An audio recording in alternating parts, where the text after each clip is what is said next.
BRS నేత హరీష్ రావు మాట్లాడుతున్నారు, live లో చూద్దాం. ఆ స్టీల్ సామాన్ ఒక్కటి మిగిలిందన్న, అంతకు మించి ఇంకేం మిగలలేదని చెప్పి పాపం ఆ మహిళలు కన్నీళ్లు పెట్టుకొని మాట్లాడడం జరుగుతూ ఉంది. ఇవాళ ఎట్లా తయారైందంటే ఈ ప్రభుత్వం చనిపోయినటువంటి వాళ్ళ విషయంలో కూడా సంఖ్యను తక్కువ చేసి చూపే ప్రయత్నం చేస్తుంది. ముఖ్యమంత్రి గారు 16 మంది చనిపోయినట్టున్నారు. మా దగ్గర స్పష్టంగా వివరాలు ఉన్నాయి. రాష్ట్రంలో దాదాపు 28 మంది చనిపోయిన వివరాలు ఇప్పుడు మా దగ్గర ఉన్నాయి, పేర్లతో సహా ఉన్నాయి. ఖమ్మం జిల్లాలో 9 మంది, యాకూబ్, సైదాబి, సాంబశివరావు, పద్మావతి, అశ్విని, మోతీలాల్, రాము, ఆదమ్మ, నీలమయ్య.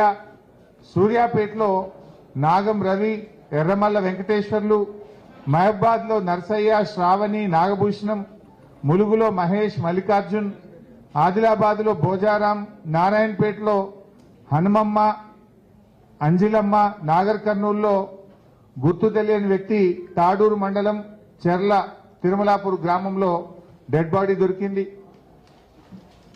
అదేవిధంగా వనపర్తిలో వడ్డే చంద్రయ్య, పెద్దపల్లిలో పవన్, గోస్కుల కుమార్, కామారెడ్డిలో శివరాములు, సిద్దిపేటలో లక్ష్మణ్, కనకారెడ్డి, రంగారెడ్డిలో శేఖర్, మన్సూర్. 28 మంది పేర్లు మేము చెప్తా ఉన్నాం. టేకులపల్లిలో కూడా ఇంకో 2 చనిపోయారు. ఈ 2 కలిపితే 30 అవుతుంది. అంటే ప్రభుత్వం ఇప్పటి వరకు 16 ఏం చెప్తున్నారు. మరణాల సంఖ్యను తక్కువ చేసి చూపడం. ఇవాళ భక్తరామదాస్ ప్రాజెక్టు మొత్తం నీళ్లలో మునిగిపోయింది. పాలమూరు ఎత్తిపోతల పథకం పంప్ హౌజులు మునిగిపోయినాయి. సాగర్ కెనాల్ ఇందాక ఉదయమే జగదీశ్వర్ రెడ్డి గారు నేను చూశాము, సబితక్క కూడా ఉన్నారు, వివేక్ కూడా ఉన్నారు. సాగర్ కెనాల్ తెగిపోవడానికి పూర్తిగా ప్రభుత్వ నిర్లక్ష్యమే కారణం. ఆ రోజు తాగునీరు ఖమ్మంకు తెచ్చేటప్పుడు ఎస్కేప్ కెనాల్ కు వెల్డింగ్ చేసిండ్రు. మరి సాగునీరు తెచ్చిన తర్వాత మళ్ళీ ఆ వెల్డింగ్ ఓపెన్ చేయాలన్నా వద్దా? ఆ వెల్డింగ్ తీసేయాలన్నా వద్దా? ఆ వెల్డింగ్ తీసేసి ఎస్కేప్ కెనాల్ లేపాలి, ఎస్కేప్ ఛానల్ ను ఓపెన్ చేయాలి. ఎస్కేప్ ఛానల్ ను ఓపెన్ చేయక అది వెల్డింగ్ చేసి పెట్టడం వల్ల వరద వచ్చినప్పుడు అది ఓపెన్ చేసే అవకాశం లేకపోయింది.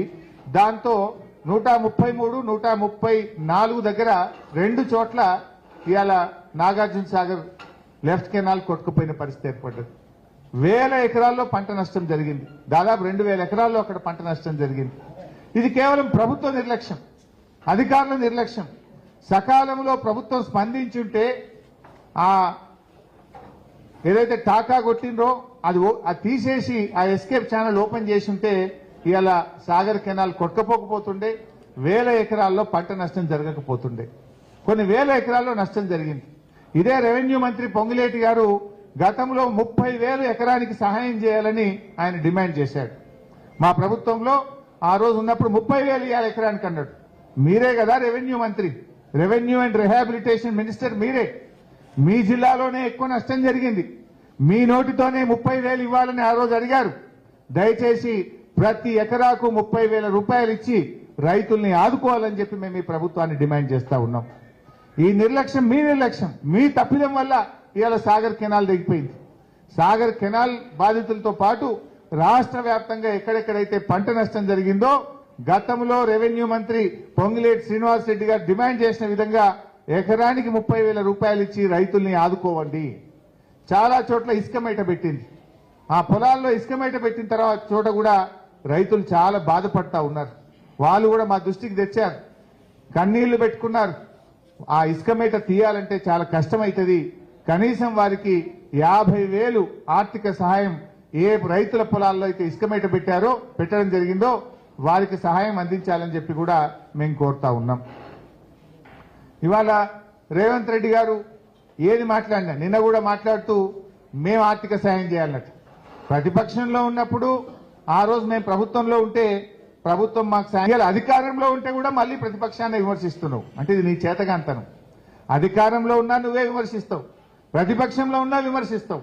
ప్రతిపక్షంలో అంటే నువ్వు మమ్మల్ని విమర్శించడం అంటే మేము అర్థం చేసుకుంటాం. ఇవాళ చేయగలిగే స్థితిలో ఉండి అధికారంలో ఉండి ప్రజలకు సేవ చేయడంలో నువ్వు ఫెయిల్ అయిపోయినావు.